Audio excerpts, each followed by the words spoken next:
All right, if you have your Bibles this morning, find Nehemiah chapter 6. William, River, here's my note. Don't mean I'm going to look at it after church, but there it is. Nehemiah chapter 6 this morning, the enemy's game plan. We have followed the Jews from Babylonian captivity back to Jerusalem, the place where God had set up to meet with His people. Along the way, there's been all kinds of hiccups and oppositions and confrontations, and it's no different with Nehemiah. He gets back, it's opposition after opposition after opposition. He gets word as the king's cupbearer. He goes back, he faces all these opposition, but yet at the end of the day, this is the story. Nehemiah completes what God sent him to do. Listen, when God created each of us, His plan and purpose was to, at some point in time, preferably the first time, trust Jesus, and then live a life that brings honor to Him and complete the task for which God has given to us. Out of all the oppositions that the Jews have faced, this morning's message is God's game plan to attack Nehemiah. And He uses 4 strategies that He's always used. But the message this morning is we need to individualize the message. When Satan attacks, he attacks countries, he attacks kingdoms, he attacks all these things, but he initially attacks individually. That's what Satan wants to do. He wants to attack you this morning in one of 2 ways: to keep you from a relationship with Jesus, or to keep your life from making a difference for Jesus. And so what he wants to do, he wants to attack Nehemiah because nothing else has worked.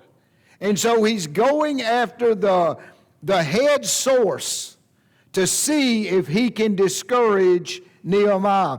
Listen to what G.K. Chesterton once said. Christianity has not been tried and found wanting. It has been found difficult and not tried. Let me tell you what that means.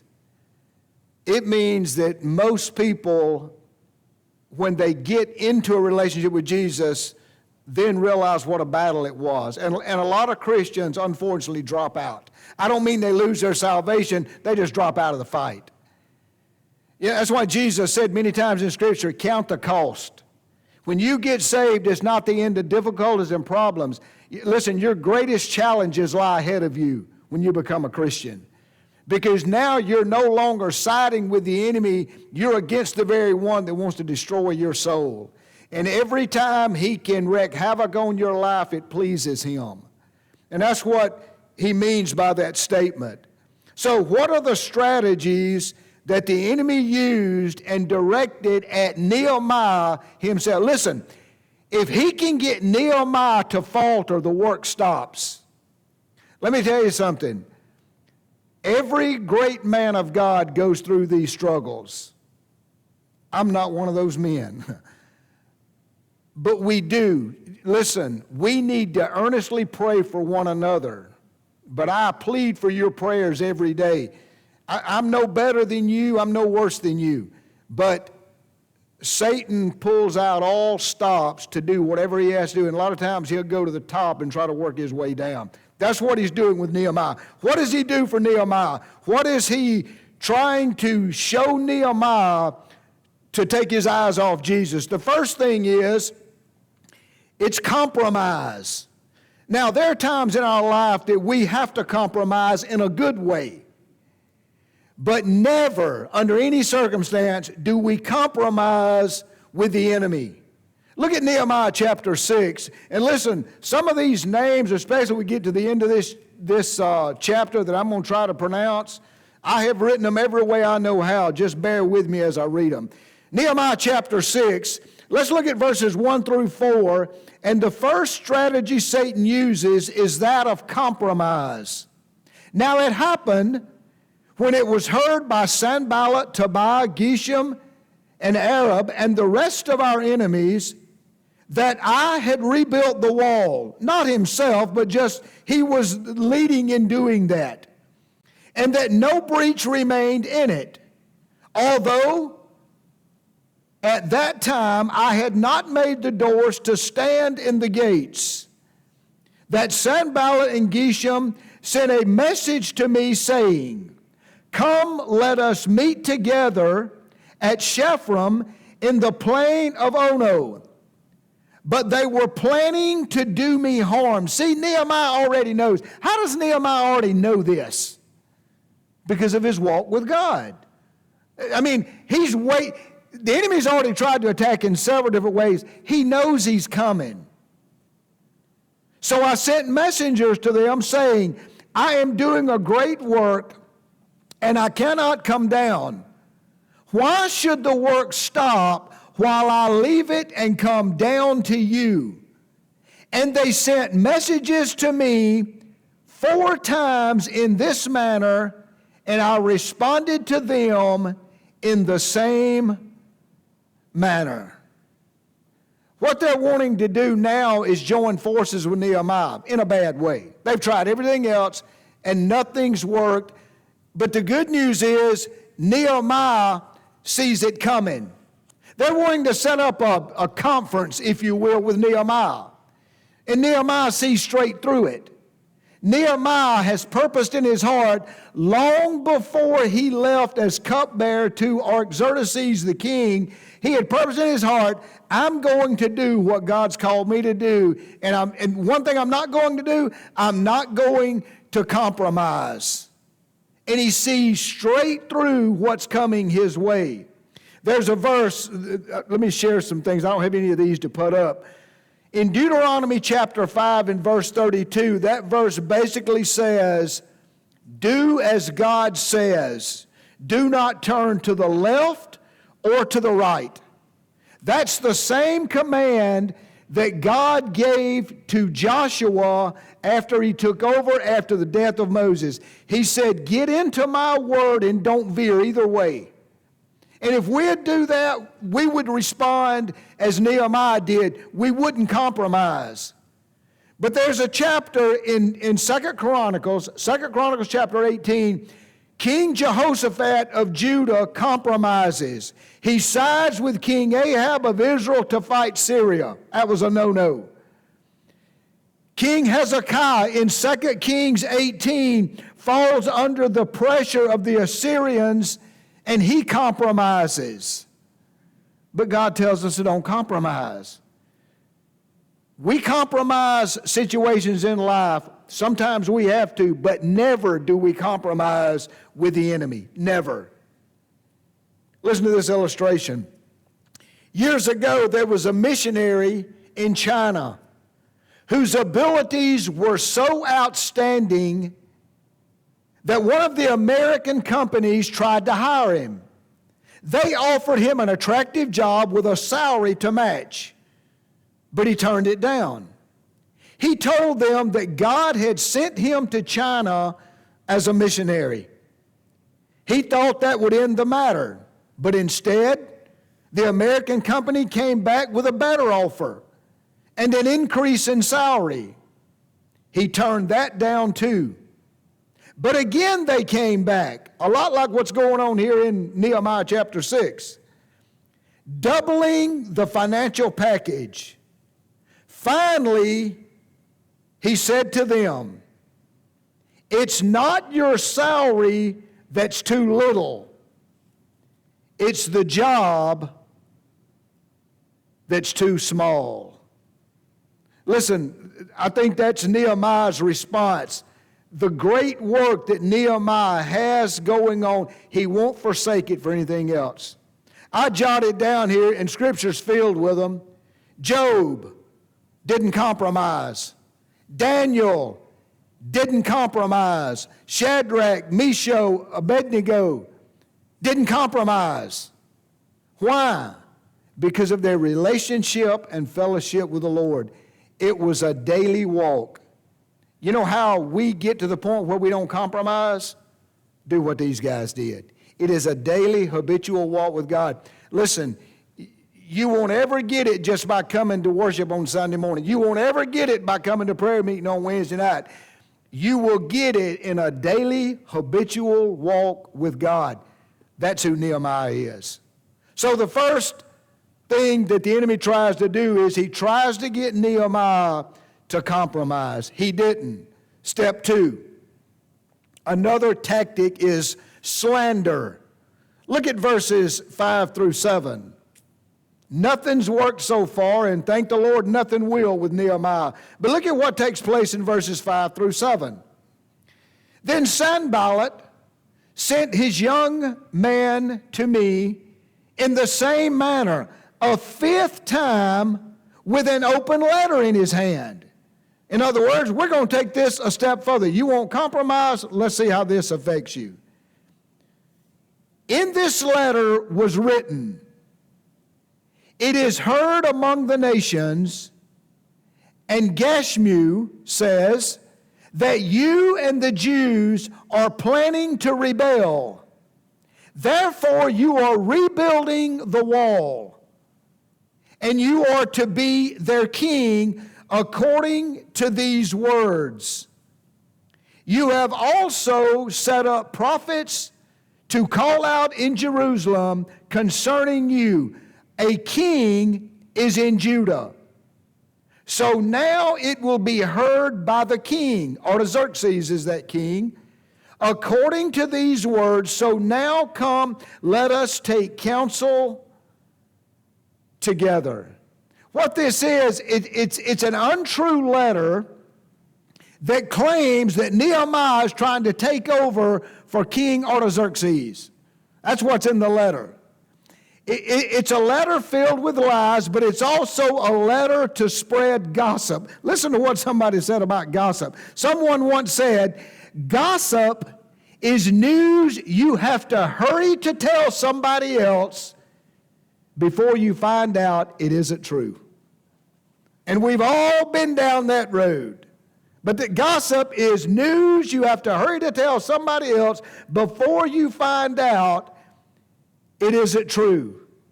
So that's the plan, is to try to make Nehemiah afraid. And that word fear is used several times in this chapter. But they're telling him, this is the letter that the king's going to get. You're trying to overthrow him. You're trying to be the king. You're trying to get people to follow you. You're building these walls for that. And we've already discussed in previous sermons, what do the walls of our heart look like? Why are we rebuilding the walls of our heart if they're down? Is it for self-gain, or is it to keep the enemy out? Well, none of this was true. So how does Nehemiah respond to this? He tells them in the first 4 invitations, "I'm not coming. I got God's work to do. It's not worth my time." So let's see how he responds to the letter. Look at verses 8 and 9. In verse 8, "Then I, Nehemiah, sent a message to him saying, such words as you are saying have not been done." Our terminology, that's a lie. "But you are devising them in your own heart." Verse 9, "For all of them were trying to frighten us." There's the first fear. What does the Bible tell us about fear? Don't be afraid. "Thinking their hand will become limp in doing the work, and it will not be done." Watch this. "But now, O God, strengthen my hands." Listen, Nehemiah, and I told you this, what's the overriding theme in the book of Nehemiah? One word. What is it? If somebody don't answer, I'm going to start back at chapter 1. Prayer. Prayer is the overriding theme. Nehemiah was a man of prayer. That was his life. That's why he can stop in the midst of this and not look at what's going on and not fall prey to fear. He says, Lord, strengthen me. Nehemiah responds in 3 ways. Number 1, he tells them up front, that's a lie. None of that's true. The second thing he does, and listen, he couldn't do a lot about that, but the second thing and third thing he could do. First thing, he acknowledged to those guys, that letter's a lie. The second thing he does is what he says in the prayer, Lord, strengthen me. Give me strength to stand against the enemy. We put on the armor of God in Ephesians 6, and why do we put it on? Do we put it on to chase the enemy, or do we put it on to stand? We stand. Third thing he did was he went back to work. Nehemiah was not going to be distracted by the circumstances that were there. What Sanballat's young man and Sanballat and Tobiah had hoped for was that the people would turn on Nehemiah thinking that he had hidden motives. That was the plan. Maybe Nehemiah won't do anything, but maybe the people will turn against him. That was the plan. You remember the story in the Old Testament where one of David's sons by the name of Absalom stole the kingdom from King David. You remember how he did it?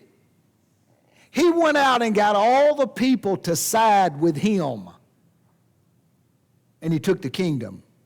There was a big fight. That wasn't the end of it. All of David's men go and attack Absalom and his men. And David, in one of the conversations, he tells, I think it's Joab that he actually tells, to treat Absalom in a kind way. Well, that's not what happened. Remember what happened to Absalom? The fight's going on. Absalom's got long hair. Keep your hair short. Gets it caught in a limb, and he's hanging by his hair, and Joab goes and puts the sword in him.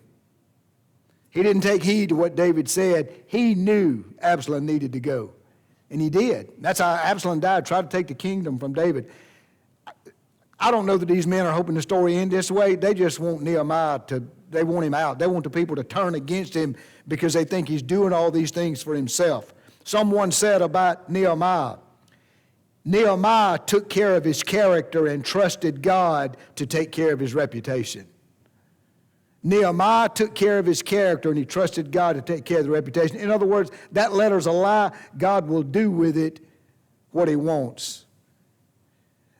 You know, I wonder what part slander has in destroying God's churches.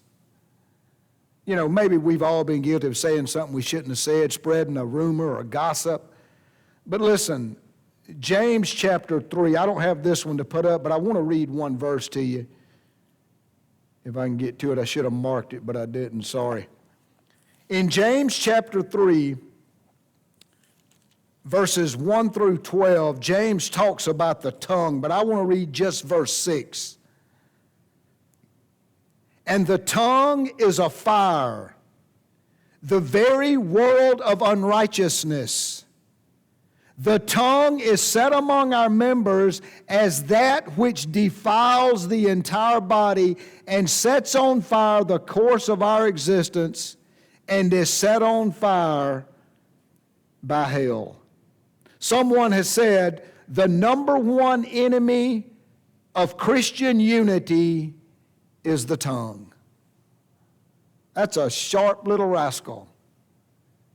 We can't control it, but God can help us control it. And we do it through our walk with Him.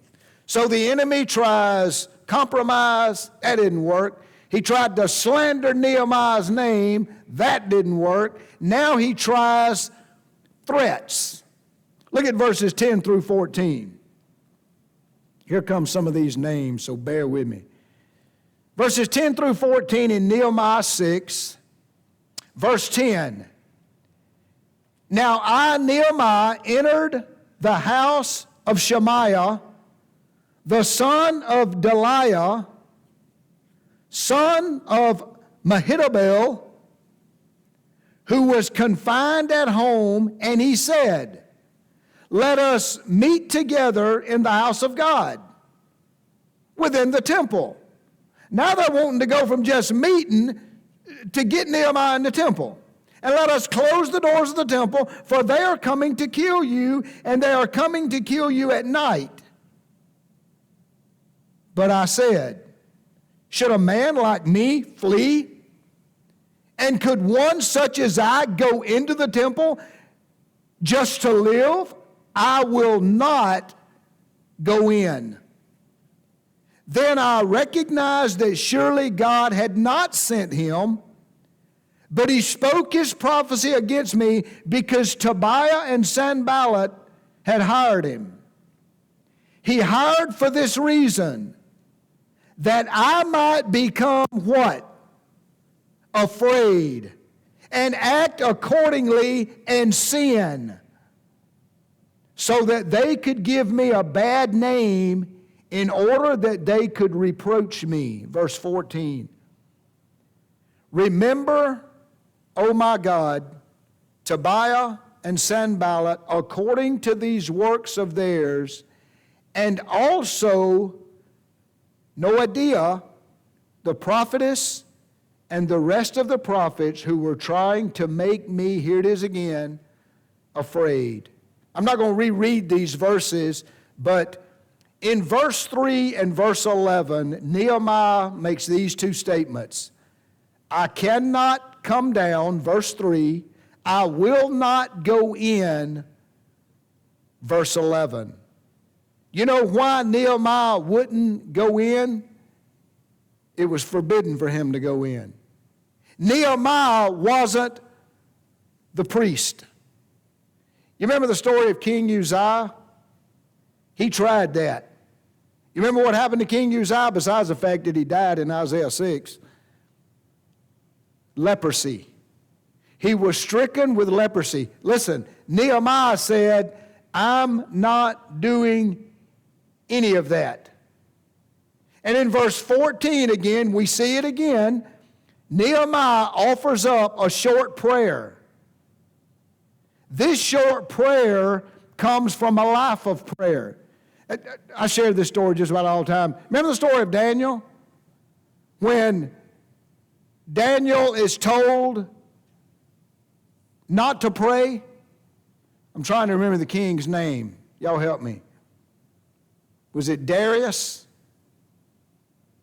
Y'all don't remember either. Tells the king, you can't pray nobody but me for 30 days. What does Daniel do? What's the very next thing Daniel does? He says, watch, I'm going to pray.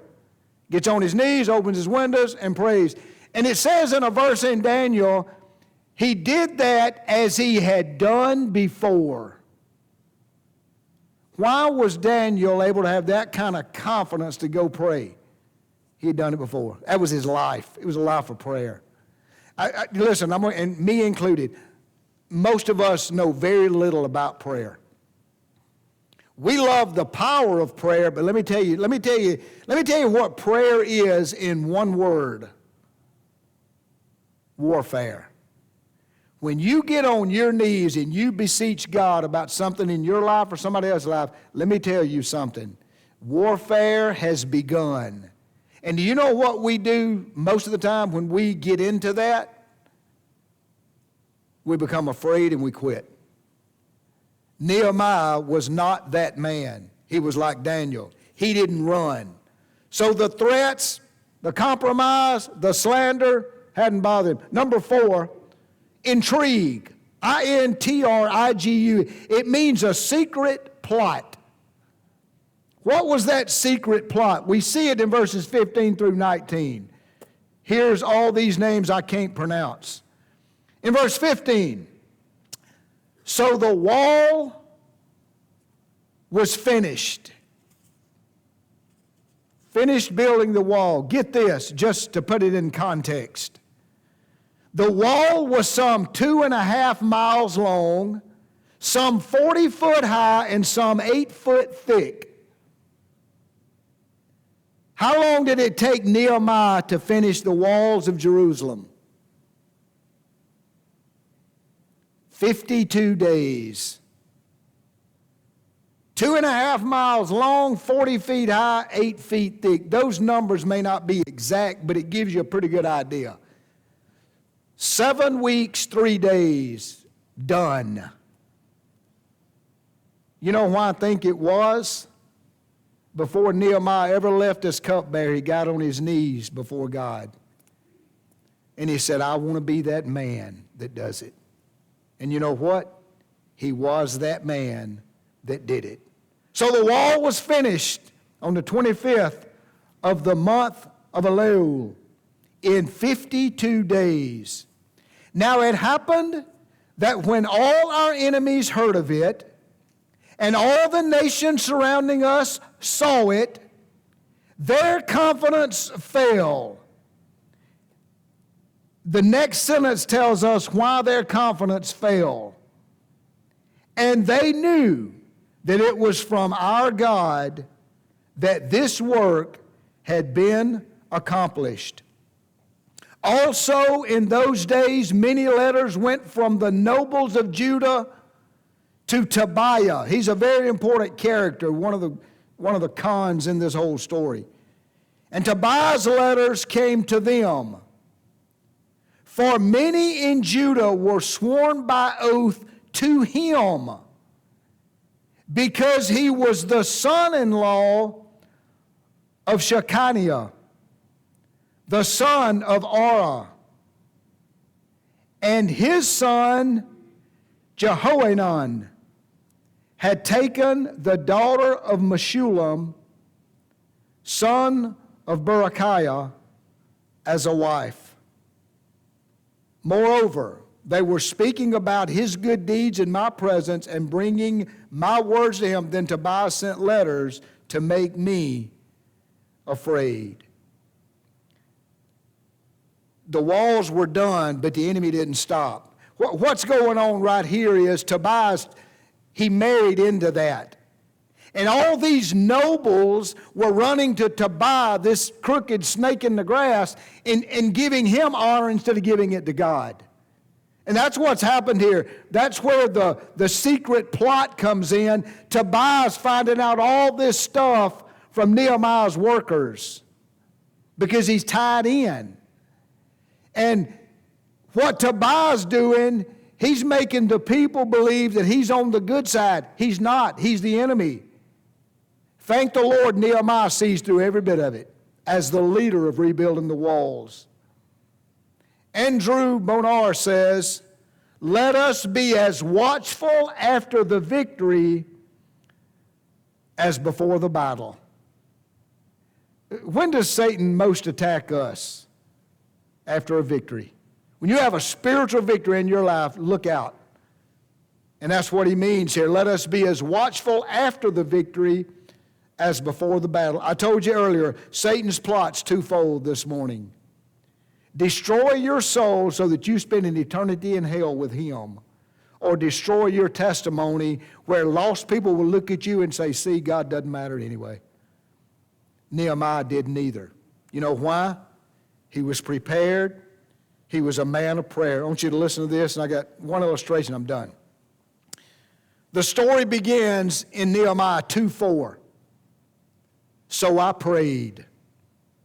Then in Nehemiah 2:11, so I came to Jerusalem.